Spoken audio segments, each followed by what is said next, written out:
ঈদ আসা মানে আত্মীয় স্বজনের বাসায় দাওয়াত খেতে যাওয়া। আমার মা তার ২ মেয়ের জামাইকে নিয়ে দাওয়াত খেতে কোথায় চলে গেল আর সেখানে গিয়ে কি কি ঘটে গেল সেই সবকিছুই কিন্তু আজকের ব্লগে শেয়ার করতে থাকবো। হ্যালো আসসালামু আলাইকুম everyone, this is Lamis and welcome to Lamis and Shovon. আজকে সকাল সকাল উঠেই কিন্তু আমি আর শোভন একদম ফিটফাট হয়ে রেডি হয়ে পড়লাম। আর এই সুন্দর পার্সটা আমার ছোট বোন নাবিলা আমার বার্থডেতে গিফট করেছে। পার্সটা এর আগে আমার ইউজ করা হয়নি আর আজকে ড্রেসের সাথে খুব ভালো ম্যাচ করছিল, তাই আজকে এটাই নিয়ে নিলাম। তোমাদেরকে তো বলাই হয়নি, আমরা যাচ্ছি আজকে ঢাকার একটু দূরত্বে, তাই আমি আর শোভন আগে ভাগেই বের হয়ে পড়লাম। আর বের হয়ে আমরা দই মিষ্টি যা যা প্রয়োজন সেগুলো নিয়ে নিলাম। রাস্তায় যেতে যেতে আমার আম্মুর সাথেও দেখা হয়ে গেল, কারণ পাশের এই গাড়িতে আমার আম্মু, আমার ছোট বোন নাবিলা, ওর হাজবেন্ড সবাই কিন্তু ছিল। আর দুপুরের মধ্যে আমরা আমাদের ফুপির বাসায় পৌঁছে গেলাম। আর সেখানে পৌঁছানো মাত্রই কিন্তু দুপুরের খাবার দাবারের আয়োজন শুরু হয়ে গিয়েছিল। আর মাশাআল্লাহ এত কিছুর আয়োজন করেছিল আমার এক ফুপাতো বোন। আপু কিন্তু একদম নিজের হাতে পোলাও, রোস্ট, গরুর মাংস, কয়েক রকম মাছের আইটেম, ভাত, ডাল, সবজি সবকিছু রান্না করেছিলেন। আর মাশাআল্লাহ সবগুলা খাবার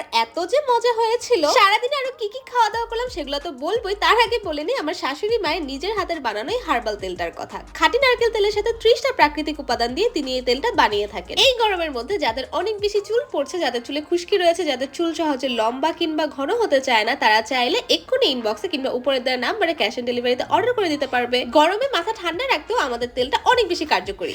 আচ্ছা, এদিকে আমাদের রুষামণি কিন্তু আমাদের সাথে টেবিলে বসে খাবেই না, সে খাবে তার বান্ধবী আফরাকে নিয়ে। তো আফরা আর রুষামণি একসাথে খাবার দাবার শুরু করে দিয়েছিল। আর দুপুরের খাবার শেষ হতে না হতে আপু আবার বিকালে চা নাস্তার জন্য আমাদের ডেকে বসলো। চা নাস্তার সময়ও কিন্তু বিভিন্ন ফ্রুটস থেকে শুরু করে দই মিষ্টি সবকিছুই ছিল। আসলে কোথাও দাওয়াত খেতে গেলে না খাবারের থেকে বেশি চোখে পড়ে আন্তরিকতাটা। আমার ফুপু আর ফুপাতো বোন যে এত এত আদর যত্ন ভালোবাসা দিয়ে আমার হাজবেন্ড আর আমার বোনের হাজবেন্ডকে খাওয়াচ্ছিলেন, যে এটা দেখে না আসলে অনেক বেশি আনন্দ হচ্ছিল। আর বিকালের নাস্তায় যে জিনিসটা না হলেই না সেটা হচ্ছে দুধ চা। চা খেয়ে আমরা আশেপাশের প্রাকৃতিক পরিবেশ দেখতে বের হয়ে গেলাম। আমার ফুপুর এই বাসাটা এত সুন্দর একটা জায়গায়, ঢাকা থেকে খুব বেশি দূরে না হলেও আশেপাশে না একটা গ্রামীণ পরিবেশের ছাপ রয়েছে। সত্যি কথা বলতে ঢাকায় চার দেয়ালের মধ্যে বন্দি থাকতে থাকতে এরকম একটা পরিবেশে যখন ঘুরতে আসা হয়, মন কিন্তু এমনিতেই ভালো হয়ে যায়। এরই মধ্যে আমরা আবার চলে এসেছিলাম একটা মেলা দেখতে। যেহেতু ঈদের সময় চলছিল, তাই এখানে একটা মেলার আয়োজন করা হয়েছে। আমি জানি না এই মেলাটা এখানে সবসময় বসে কিনা, তবে মেলা মানেই কিন্তু আমাদের বাঙালিদের জন্য একটা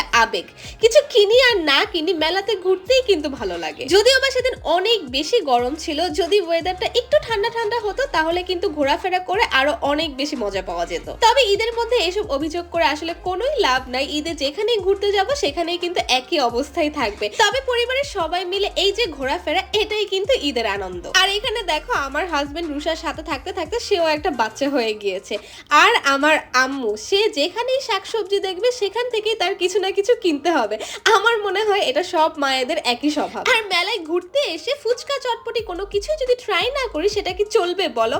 আর এখানে আমার এক্সপ্রেশন দেখলেই বুঝতে পারবে যে আসলে টেস্টটা কেমন ছিল। আমরা খাওয়া দাওয়া করতে করতে আমার আম্মু সেখান থেকে কাঁঠালের বিচি, লতি এসব কিনে নিয়েছিল। দাওয়াত শেষ করে বাসায় আসার সময় ঘটে গেল আরেক ঘটনা।